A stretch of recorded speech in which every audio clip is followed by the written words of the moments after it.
വിശുദ്ധ അൽഫോൻസാമ്മയുടെ തിരുനാള് നാം ഇന്ന് ആഘോഷിക്കുകയാണ്.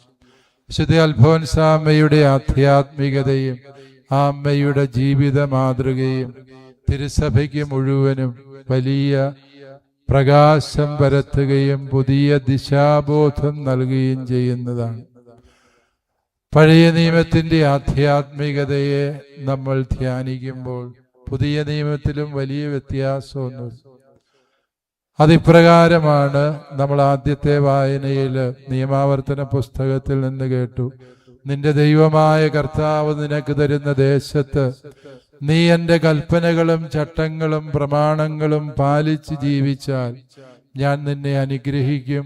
നിന്റെ കൃഷിഭൂമി നിനക്ക് അത്ഭുതകരമായി വിളവ് തരും. നിന്റെ കുടുംബത്തിലും ദേശത്തിലും സമാധാനമുണ്ടാകും. ശത്രുക്കൾ നിനക്കെതിരായി കരമുയർത്താൻ പ്രബലപ്പെടുകയില്ല. ഇങ്ങനെ നിരവധിയായ അനുഗ്രഹങ്ങളുടെ വാഗ്ദാനങ്ങൾ നൽകപ്പെടുന്നു. എൻ്റെ പ്രമാണങ്ങളും ചട്ടങ്ങളും നിങ്ങൾ ലംഘിച്ചാൽ നിങ്ങളുടെ ജീവിതത്തിൽ കഷ്ടതകളും ദുരിതങ്ങളും ഒന്നിനു പിന്നാലെ ഒന്നായി വന്നു ചേരും എന്നാണ് പറയുക. നിയമാവർത്തന പുസ്തകത്തിൽ മോശ ഉടമ്പടി നവീകരിച്ച ശേഷം ഉടമ്പടി പാലിച്ചാൽ അനുഗ്രഹം, ലംഘിച്ചാൽ ദുരിതം എന്ന് പറയും. ഇതിൽ നിന്നാണ് ആധ്യാത്മികതയിലെ വളരെ പ്രബലമായൊരു സിദ്ധാന്തം രൂപപ്പെട്ടു. ദ തിയറി ഓഫ് റിട്രിബ്യൂഷൻ എന്ന് പറയും. അതായത് നന്മ ചെയ്താൽ അനുഗ്രഹം കിട്ടും, തിന്മ ചെയ്താൽ ദുരിതമുണ്ട്. ഇതാണ് ആ സിദ്ധാന്തത്തിന്റെ പൊരുള് എന്ന് പറയുക. നമ്മളെല്ലാവരും ഈ സിദ്ധാന്തത്തിൽ വിശ്വസിക്കുന്നവരും അതിനെ ആധ്യാത്മികതയുടെ അടിസ്ഥാന പ്രമാണമായി കരുതുകയും ചെയ്യുന്നവരാണ്. എന്നാൽ അതിന് നിന്നും വ്യത്യസ്തമായൊരു ആധ്യാത്മികതയുണ്ട്. നന്മ ചെയ്താൽ സഹനവും വേദനയും പ്രതിഫലമായി കിട്ടില്ലേ? അങ്ങനെ കിട്ടുന്നത് ദൈവത്തിന്റെ കൈവിടലോ ശാപമോ ദൈവം ഉപേക്ഷിച്ചതിന്റെ ദൃഷ്ടാന്തമോ അല്ല എന്ന് ചിന്തിക്കാനാവും.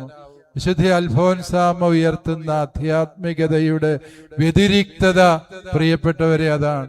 നാം എല്ലാവരും കേട്ട് ശീലിച്ച നടന്നു പതിഞ്ഞ ആധ്യാത്മിക പാതയിൽ നിന്നും വ്യത്യസ്തമായ ഒരു ആധ്യാത്മികത വിശുദ്ധ അൽഫോൻസാമ്മ നമ്മുടെ മുമ്പിൽ വയ്ക്കുക. ബൈബിളിൽ പഴയ നിയമത്തിൽ രണ്ട് പുസ്തകങ്ങളെ ഈ സിദ്ധാന്തത്തെ, നന്മ ചെയ്താൽ അനുഗ്രഹം, തിന്മ ചെയ്താൽ ശിക്ഷ എന്ന സിദ്ധാന്തത്തെ വെല്ലുവിളിക്കുന്നതായിട്ടുള്ളൂ. അൽഫോൻസിയൻ ആധ്യാത്മികതയുടെ വേരുകൾ തേടിയാൽ അതിന് പഴയ നിയമത്തിൽ നിഴലുകളുണ്ടോ എന്ന് പരിശോധിച്ചാൽ ജോബിന്റെ പുസ്തകത്തിൽ നമ്മൾ കണ്ടെത്തുന്നു. നന്മ മാത്രം ചെയ്ത ജോബ്, അവന് കഷ്ടതയ്ക്ക് മേൽ കഷ്ടത കടന്നു വരുന്നു. നന്മ ചെയ്താൽ അനുഗ്രഹം കിട്ടണം എന്നുള്ള നിർബന്ധ ബുദ്ധിയെ വിശുദ്ധ ഗ്രന്ഥകാരൻ അവിടെ തിരുത്തി വായിക്കാൻ ആവശ്യപ്പെടുക. മറ്റൊരു പുസ്തകം സഭാപ്രഭാഷകനാണ്. നന്മ ചെയ്താലും തിരിച്ചടി കിട്ടും, തിന്മ ചെയ്താലും തിരിച്ചടി കിട്ടിയെന്നിരിക്കും എന്ന് പറഞ്ഞ് വിശുദ്ധ ഗ്രന്ഥകാരൻ ഈ അൽഫോൻസിയൻ ആധ്യാത്മികതയുടെ പാത സാവകാശം തുറന്നു തരികയാണ്. പക്ഷേ സാധാരണ മനുഷ്യർക്ക് മനസ്സിലാക്കാൻ ദുർഗ്രഹമായി ഈ ആധ്യാത്മികതയെ വിശുദ്ധ അൽഫോൻസാമ്മ തൻ്റെ ജീവിതത്തിൻ്റെ ലാളിത്യം കൊണ്ട് അത്ഭുതകരമായി സാക്ഷ്യപ്പെടുത്തി എന്ന് നമുക്ക് തിരിച്ചറിയാൻ കഴിയും. അൽഫോൻസ എന്ന ആ പേരിൻ്റെ അർത്ഥം, അതിൻ്റെ പദോൽപത്തിയെ വ്യാഖ്യാനിച്ചാൽ അത് ഒരു ജർമ്മൻ പദത്തിൽ നിന്നാണ് ഈ പദം ഉത്ഭവിച്ചത് എന്നും ഈ പദത്തിന്റെ അർത്ഥം ധീരമായി പൊരുതാൻ സന്നദ്ധയായിരിക്കുന്ന വ്യക്തി എന്നാണ്. വാസ്തവത്തിൽ അൽഫോൻസാമ്മയ്ക്ക് ആ ജീവിതത്തിന് നൽകാൻ അതിനേക്കാളും ശ്രേഷ്ഠമായൊരു പേര് ഉണ്ടായിരുന്നു എന്ന് ഞാൻ വിചാരിക്കുന്നില്ല. അവളുടെ മാമോദീസ പേര് അന്ന എന്നായിരുന്നു. അന്ന എന്ന വാക്കിന്റെ അർത്ഥവും കൃപ, ദൈവാനുഗ്രഹം, ദൈവ സാന്നിധ്യത്തിന്റെ പ്രകാശം എന്നൊക്കെയാണ്. അൽഫോൻസാമ്മയ്ക്ക് ദൈവം ജന്മനാ കൊടുത്ത ആ പേരും അവളുടെ സഭാ വസ്ത്ര സ്വീകരണത്തിൽ ലഭിച്ച പേരും അവളുടെ സ്വഭാവത്തെ ശരിയാം വിധത്തിൽ പ്രചോദിപ്പിക്കാൻ പര്യാപ്തമായിരുന്നു എന്ന് പ്രിയപ്പെട്ടവരെ നമുക്ക് മനസ്സിലാക്കാൻ സാധിക്കും. ദൈവം നമുക്ക് തന്ന പേരുകൾ, മാമോദീസായിൽ തന്ന പേരുകൾ, അതൊക്കെയും നമ്മെക്കുറിച്ചുള്ള ദൈവീക പദ്ധതിയുടെ സൂചനകളാണ് എന്ന ധാരണ നമ്മൾ എപ്പോഴെങ്കിലുമൊക്കെ മനസ്സിൽ പേറുന്നത് നല്ലതാണ്. ഭാരതത്തിലെ ആദ്യത്തെ വിശുദ്ധയായാണ് വിശുദ്ധ അൽഫോൻസാമ്മ എല്ലാവരാലും ആദരിക്കപ്പെടുന്നത്. ഈ ഭാരതസഭ അതിൻ്റെ 1-ാം നൂറ്റാണ്ട് മുതലുള്ള പ്രയാണത്തിൽ പരിണിതപ്രജ്ഞരായ പണ്ഡിതോത്തമരായ എത്രയോ മഹാനുഭാവന്മാർക്ക് ജന്മം നൽകി. ഉത്തുംഗ ശൃംഗങ്ങളിൽ ശിരസുയർത്തി നിന്ന പ്രതിഭാധനരായ അനേകം മക്കൾ ഈ സഭയുടെ സന്താനങ്ങളായുണ്ടായിരുന്നു. വലിയ വചനപ്രഘോഷകര്, അതിസമർത്ഥരായ സംഘാടകര്, വലിയ സ്ഥാപനങ്ങളുടെ സ്ഥാപകർ, വലിയ സന്യാസ സമൂഹങ്ങൾക്ക് ജന്മം കൊടുത്തവർ, അങ്ങനെ ഈ സഭയിൽ തലയെടുപ്പുള്ള അനേകായിരങ്ങൾ നിരന്നു നിന്നപ്പോഴും ഭരണജ്ഞാനത്തെ ക്ലാരമഠത്തിന്റെ ചായ്പിന്റെ പരിമിതിയില് സ്വർഗത്തെ സ്വപ്നം കണ്ടുകിടന്ന ഒരു പാവപ്പെട്ട കന്യാസ്ത്രീയെ ചൂണ്ടിക്കാണിച്ച് സ്വർഗം സാക്ഷ്യപ്പെടുത്തുകയായിരുന്നു. ഇവളാണ് ഈ ഭാരത മണ്ണിൽ സത്യവിശ്വാസവും സുവിശേഷവും അതിന്റെ സമ്പൂർണതയിൽ ജീവിച്ച ആദ്യത്തെ വ്യക്തിയെന്ന്. പ്രിയപ്പെട്ടവരെ, ആ ഓർമ്മപ്പെടുത്തൽ തന്നെ അത്ഭുതാവഹമാണ്. ദൈവം എണ്ണുന്നത് നാം ചെയ്ത പ്രവർത്തികളുടെ വലിപ്പമല്ല. ദൈവം എണ്ണുന്നത് നാം ആയിരിക്കുന്ന സ്ഥാനങ്ങളുടെ മഹിമയല്ല. ദൈവം പരിഗണിക്കുന്നത് എപ്പോഴും ദൈവഹിതത്തോട് ആരാണോ സമ്പൂർണമായും സമർപ്പിതമായിരിക്കുന്നത് എന്ന സത്യം മാത്രമാണ്. വാസ്തവത്തില് വിശുദ്ധ അൽഫോൻസാമ്മ വിശുദ്ധ പദവിക്കുള്ള ഏറ്റവും എളുപ്പ വഴി പഠിപ്പിച്ചു തരികയായിരുന്നു. സത്യമായും ഈ അമ്മയുടെ ജീവിതം നമുക്ക് തരുന്നത് വളരെ ആശ്വാസം തരുന്ന ഒരു സാഹചര്യമാണ്. അമ്മയെ വാഴ്ത്തപ്പെട്ടവളായി പ്രഖ്യാപിച്ചുകൊണ്ട് 1986 ജോൺ പോൾ II മാർപ്പാപ്പ കോട്ടയത്ത് നടത്തിയ ചരിത്രപ്രസിദ്ധമായ പ്രസംഗത്തിൽ 2 ആശയങ്ങള് പരിശുദ്ധ പിതാവ് പറഞ്ഞു വെച്ചു. ഒന്ന്, പരിശുദ്ധ പിതാവ് പറഞ്ഞത് സിറോ മലബാർ സഭയുടെ പവിത്രമായ പൗരാണിക പാരമ്പര്യങ്ങൾക്ക് സ്വർഗം തന്ന അംഗീകാരമാണ്. ഈ ആധ്യാത്മികത സ്വർഗത്തിന് പ്രിയപ്പെട്ട ആധ്യാത്മികതയാണ് എന്ന് സ്വർഗം സാക്ഷ്യപ്പെടുത്തുകയാണ് ഈ അമ്മയെ സ്വർഗത്തിലേക്ക് ഉയർത്തപ്പെട്ടവളെന്ന് പ്രഖ്യാപിക്കുന്നതിലൂടെ എന്ന് പരിശുദ്ധ പിതാവ് പറയുമ്പോൾ, പ്രിയപ്പെട്ടവരെ, അൽഫോൻസാമ്മയുടെ വിശുദ്ധി കേവലം ഏതെങ്കിലും ഒരു പ്രദേശത്തിന്റെയോ സമൂഹത്തിന്റെയോ അല്ല, ഈ സഭയുടെ മുഴുവനും പുണ്യ ശ്രേഷ്ഠതയായി അത് വിലയിരുത്തപ്പെടണം എന്ന് പരിശുദ്ധ പിതാവ് ഭാഗ്യസ്മരണാർഹനും വിശുദ്ധനുമായ ജോൺ പോൾ II മാർപ്പാപ്പ പ്രഖ്യാപിക്കുകയായിരുന്നു.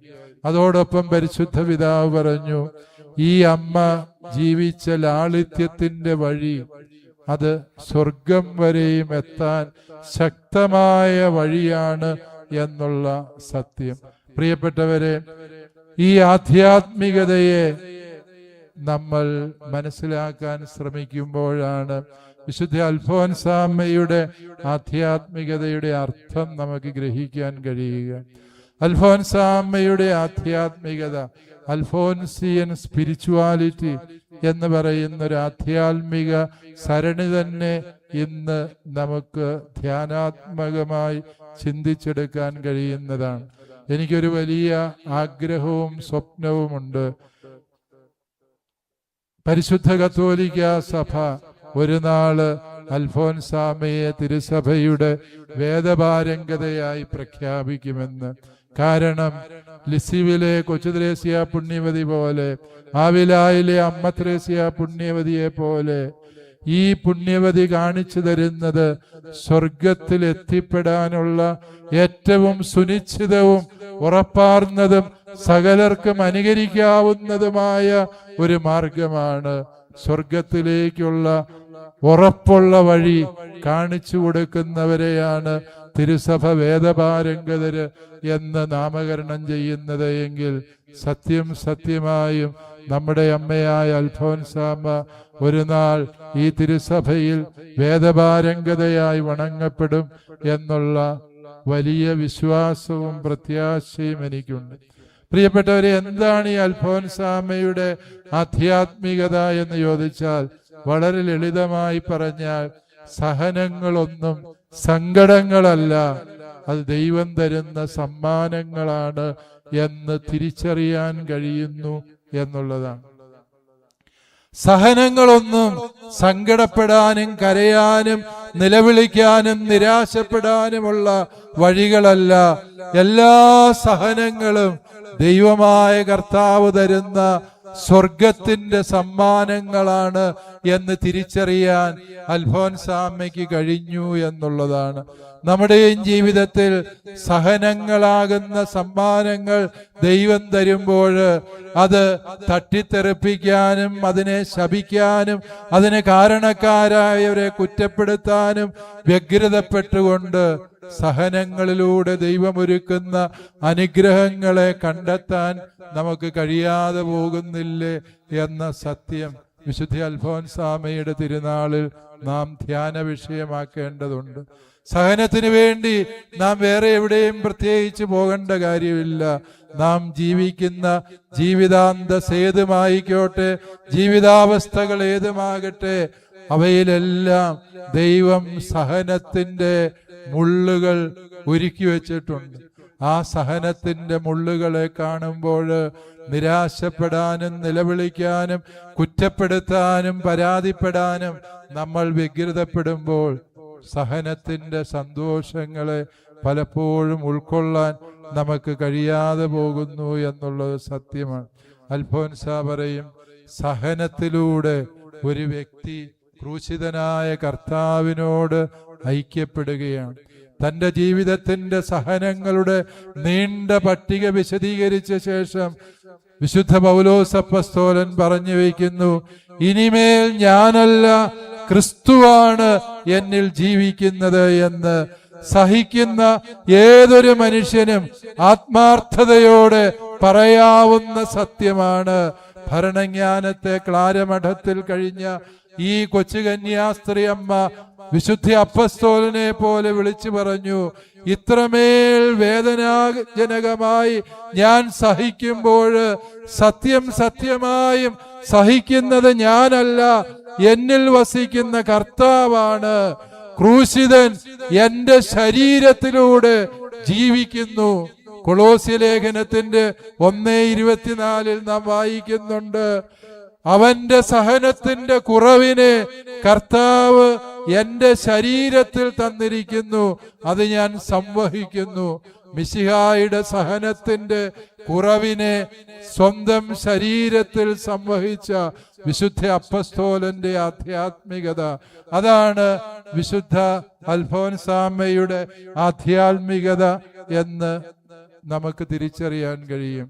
ഈ അമ്മയെ സ്വർഗത്തിന്റെ ഔന്നത്യങ്ങളിലേക്ക് ഉയർത്തപ്പെട്ടതായി പ്രഖ്യാപിച്ചുകൊണ്ട് സെന്റ് പീറ്റേഴ്സ് സ്ക്വയറിന്റെ ചത്വരത്തിൽ പരിശുദ്ധ പിതാവ് ഭാഗ്യസ്മരണാർഹനായ ബെനഡിക്റ്റ് മാർപ്പാപ്പ നടത്തിയ ചരിത്രപ്രസിദ്ധമായ പ്രസംഗമുണ്ട്. അതിൽ പരിശുദ്ധ പിതാവ് അൽഫോൻസാമ്മയെ കുറിച്ച് പറഞ്ഞത് എത്രയോ സുന്ദരമായിട്ടാണ്. അൽഫോൻസാമ്മയെ കുറിച്ച് പരിശുദ്ധ പിതാവ് പറഞ്ഞതാണ്, തന്റെ ദിവ്യ മണവാളന്റെ വിവാഹ വിരുന്നിന് തന്നെ കൂട്ടിക്കൊണ്ടുപോകുവാൻ അവിടുന്ന് അയച്ച വാഹനമായിട്ടാണ് തന്റെ ജീവിതത്തിന്റെ സഹനങ്ങളെ അൽഫോൻസാമ്മ പരിഗണിച്ചത്. She counted the sufferings as the literal vehicles for carrying her to her bridegroom. പ്രിയപ്പെട്ടവരെ, അതൊരു വലിയ തിരിച്ചറിവാണ്.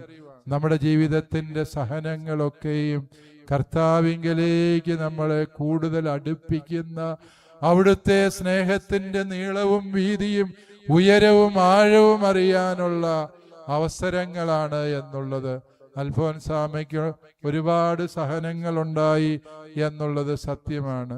അൽഫോൻസാമ്മ രോഗങ്ങളിൽ നിന്ന് രോഗങ്ങളിലേക്ക് സഞ്ചരിച്ചവളായിരുന്നു.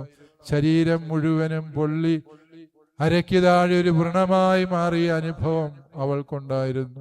പിന്നീട് അത് സുഖപ്പെട്ടപ്പോഴേക്കും മറ്റ് രോഗങ്ങൾ ഒന്നിനു പിന്നാലെ ഒന്നായി കടന്നു വന്നു എന്ന് നമുക്കറിയാം. അവൾക്ക് മലമ്പനി ബാധിച്ചു. അതിനുശേഷം അവൾക്ക് അപസ്മാര രോഗം പിടിപെട്ടു. വിട്ടുമാറാത്ത അൾസറും അതുവഴിയുണ്ടാകുന്ന രക്തസ്രാവവും അവളെ വല്ലാതെ പീഡിപ്പിച്ചുകൊണ്ടേയിരുന്നു എന്നുള്ളത് സത്യമാണ്.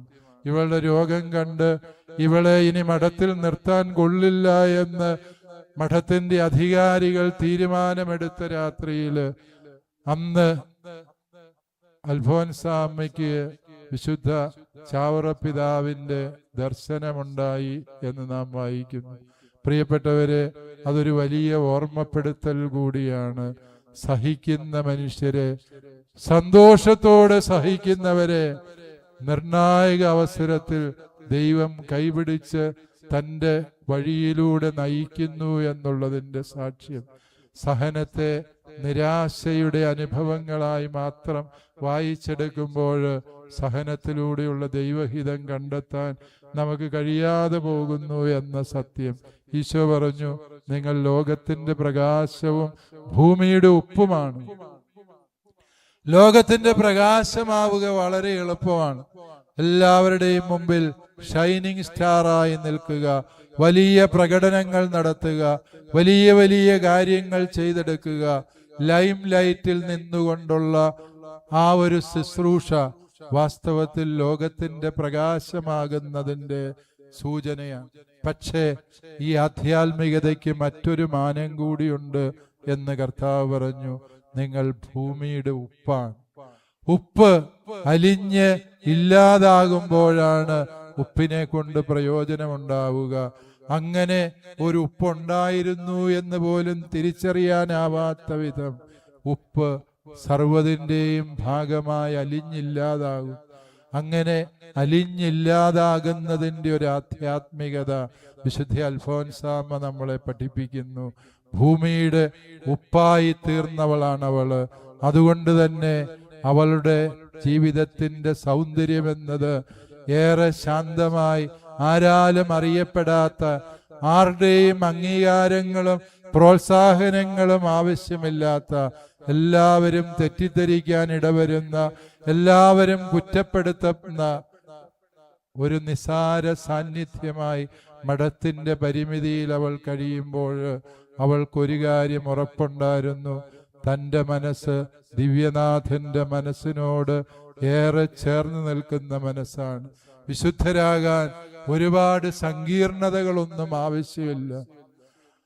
വിശുദ്ധരാകാൻ ഒരേ ഒരു കാര്യം മാത്രമേ ആവശ്യമുള്ളൂ എന്നാണ് അൽഫോൻസാമ്മ പഠിപ്പിക്കുന്നത്. നമ്മുടെ ഇഷ്ടങ്ങളെ ദൈവത്തിന്റെ ഇഷ്ടങ്ങളോട് ചേർത്ത് നിർത്തിയാൽ മതി. ബാക്കിയെല്ലാം ദൈവമായ കർത്താവ് മുന്നോട്ട് നയിക്കും എന്ന പരമമായ സത്യം. പ്രിയപ്പെട്ടവരെ, അൽഫോൻസാമ്മയെ കുറിച്ച്, അൽഫോൻസാമ്മയുടെ നാമകരണം കഴിഞ്ഞ് അതിനെ ഓർത്ത് അഭിനന്ദിക്കാൻ കൂടിയ വലിയൊരു പൊതുസമ്മേളനം ഉദ്ഘാടനം ചെയ്തത് അന്നത്തെ ഇന്ത്യയുടെ രാഷ്ട്രപതി അബ്ദുൽ കലാം ആണ്. Professor doctor APJ Abdul Kalam അൽഫോൻസാമ്മയുടെ ജീവിതത്തെ വിശദീകരിച്ചുകൊണ്ട് അതിൻ്റെ സംഗ്രഹം പറഞ്ഞത് ഇങ്ങനെയാണ്: ഈ അൽഫോൻസാമ്മ എന്ന വ്യക്തി അഹങ്കാരത്തിന്റെ കൊടുമുടി കയറുന്ന ലോകത്തിന് ഒരു മാതൃകയാണ്. സ്വയം ഇല്ലാതായി തീരുമ്പോൾ നാം എല്ലാവർക്കും പ്രകാശം പരത്തുന്ന വ്യക്തിത്വങ്ങളാകുന്നു. പ്രിയപ്പെട്ടവരെ, നാം എല്ലാവരും സങ്കടപ്പെടുന്നതും അതുപോലെ പരാതിപ്പെടുന്നതും ജീവിതത്തെക്കുറിച്ച് ആകുലപ്പെടുന്നതുമെല്ലാം നമുക്ക് ലഭിക്കാതെ പോയ അവസരങ്ങളെക്കുറിച്ച്, നമുക്ക് നഷ്ടമായ അവസരങ്ങളെക്കുറിച്ച്, കിട്ടാതെ പോയ അംഗീകാരങ്ങളെക്കുറിച്ച്, നമുക്ക് അനർഹമായി ലഭിച്ച അപമാനങ്ങളെക്കുറിച്ച്, കുറ്റപ്പെടുത്തലുകളെക്കുറിച്ച് നാം എല്ലാവരും ജീവിതം മുഴുവനും കണ്ണീരൊഴുക്കി പരാതിപ്പെടുകയും നിരാശപ്പെടുകയും ചെയ്യുമ്പോൾ ഈ അൽഫോൻസാമ നമുക്ക് വലിയൊരു ആശ്വാസം പകർന്നു തരികയാണ്. മകനെ, മകളെ, ഇതെല്ലാം നിന്റെ കർത്താവും രക്ഷകനുമായ ക്രൂശിതനായ ഈശോ നിന്നെ സ്നേഹിക്കുന്നതിൻ്റെ അടയാളമാണ്. അത് തിരിച്ചറിഞ്ഞാൽ ജീവിതം സ്വസ്ഥമായി, ശാന്തമായി, ഇനിമേൽ ഒരു രോഗവും നമ്മെ നിരാശപ്പെടുത്തരുത്. അൽഫോൻസാമ പറയാറുണ്ടായിരുന്നു, സഹിക്കാത്ത ദിവസം, ഒരു സഹനവും കിട്ടാത്ത ദിവസം നിത്യതയുടെ പുസ്തകത്തിൽ പാഴായിപ്പോയ ദിവസമാണ്. എല്ലാ സഹനങ്ങളും, എല്ലാ ദിവസവും സഹനങ്ങൾ ചോദിച്ചു വാങ്ങി ആ സഹനങ്ങളിൽ സന്തോഷിച്ചവൾ. കാരണം സഹനമുണ്ട് എങ്കിൽ ഒരു കാര്യം ഉറപ്പാണ്. അൽഫോൻസാമ എപ്പോഴും പറയും, ക്രൂശിതൻ കൂടെയുണ്ട് എന്നുറപ്പായി എന്ന്. ആ ഒരു സത്യം നമ്മുടെ ജീവിതത്തിന് ആശ്വാസം പകരട്ടെ എന്ന് ഞാൻ ആശംസിക്കുന്നു, പ്രാർത്ഥിക്കുന്നു. അൽഫോൻസാമ നമ്മുടെ എല്ലാം ജീവിതത്തിൻ്റെ സഹന വഴികളിൽ നമുക്ക് പ്രകാശം പരത്തുന്ന മാതൃകയാകട്ടെ എന്ന് പ്രാർത്ഥിക്കാം. പ്രിയപ്പെട്ടവരെ, ഈ കോളയാട് ദേവാലയം അതിമനോഹരമായി നിർമ്മിച്ച ശേഷം നാം നടത്തുന്ന ആദ്യത്തെ തിരുനാളാണിത്. കോളയാട് ഇടവകക്കാരെയും അതിന് നേതൃത്വം കൊടുത്ത പ്രിയപ്പെട്ട ജോബി അച്ഛനെയും ഞാൻ ഹൃദയപൂർവ്വം ഈ അവസരത്തിൽ നന്ദിയോടെ ഓർക്കുകയാണ്. ഈ ദിവസങ്ങളിലൊക്കെ ഇവിടെ വന്ന് പ്രാർത്ഥിച്ച പലരും എന്നോട് വിളിച്ചു പറയുകയുണ്ടായി, പിതാവേ, ഇപ്പോൾ കോളയാട് പള്ളിയിൽ ചെന്നാൽ ശരിക്കും ഒരു സ്വർഗീയ അനുഭവം കിട്ടുന്നുണ്ട് എന്ന്. ഈ ദേവാലയം പുനർനിർമ്മിച്ച് ഇതിനെ സ്വർഗം പോലെ സുന്ദരമായി നമ്മൾ ദൈവത്തിന് പ്രതിഷ്ഠിച്ചു കഴിഞ്ഞപ്പോൾ ഇവിടെ എത്തുന്നവർക്കെല്ലാം സ്വർഗീയ അനുഭവം ലഭിക്കുന്നുവെന്ന് ഒന്നിലധികം പേരെന്നെ വിളിച്ചു പറഞ്ഞപ്പോൾ എനിക്ക് തോന്നി അതിലെന്തെങ്കിലുമൊക്കെ അവർക്ക് അനുഭവം കിട്ടിയത് കൊണ്ടായിരിക്കുമെന്ന്. ഇവിടെ ആയിരിക്കുന്ന നിങ്ങൾക്ക് എല്ലാവർക്കും അനുഭവം ഉണ്ടാകും എന്നെനിക്കറിയാം.